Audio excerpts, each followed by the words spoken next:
পানির বোতল। One time বোতল এটা বোতলই পাওয়া যায়। মূল্য তাহলে কিন্তু এমনি কেন কত করে বিক্রি করে? কাস্টমার যা কাজ না ভাই যা জায়গা হওয়ার ব্যবস্থা করতে হবে। যা আমরা কথা বুঝতে পারছেন? কি বুঝতে পারছেন বলেন? কেরল গেলাতে কোনো কেওড়া জলের দাম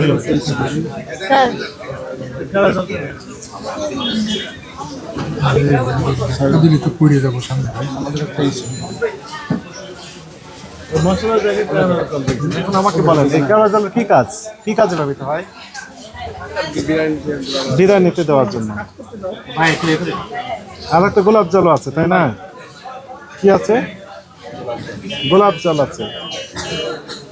এগুলো এই গোলাপ জল ব্যবহার করে মৃত মানুষের লাশের উপর না ওই যে ছিটিয়ে দেয়। এটাও কেমিক্যাল, এটা দেওয়া নিষেধ। কেওড়া জল গোলাপ জল দেওয়া নিষেধ। নিরাপদ খাদ্য কর্তৃপক্ষ একটা প্রজ্ঞাপন দিয়েছে, এগুলো ব্যবহার করবে না। তারপরে এই দোকানে খাদ্যপণ্য বিক্রি করে তাই না? খাদ্যপণ্যের সাথে এটা বললেন যে খোলায় ব্যবহার করে, এটা বিক্রি করা যাবে না, ব্যবহারও করা যাবে না। এটা অনিরাপদ, স্বাস্থ্য ঝুঁকি রয়েছে। কথা বুঝতে পেরেছেন? কতগুলো আছে সবগুলো বের করুন।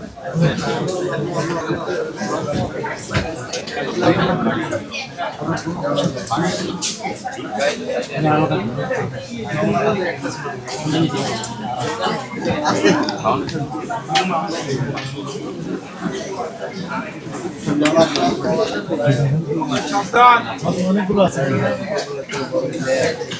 সবগুলো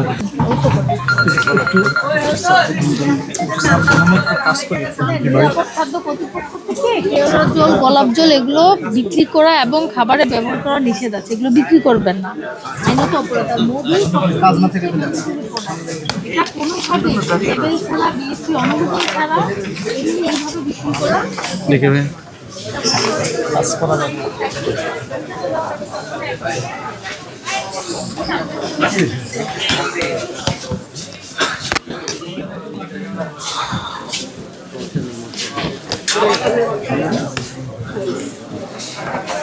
ভেতরে গেল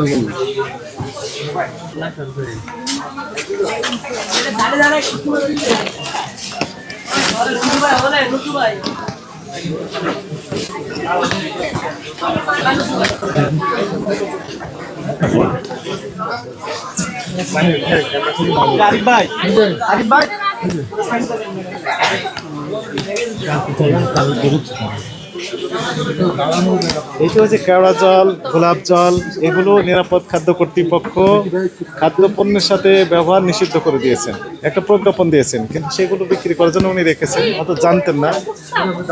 আর একই সাথে মধু দেখলাম যে বোতলজাত করে বিক্রি করার জন্য রেখেছেন।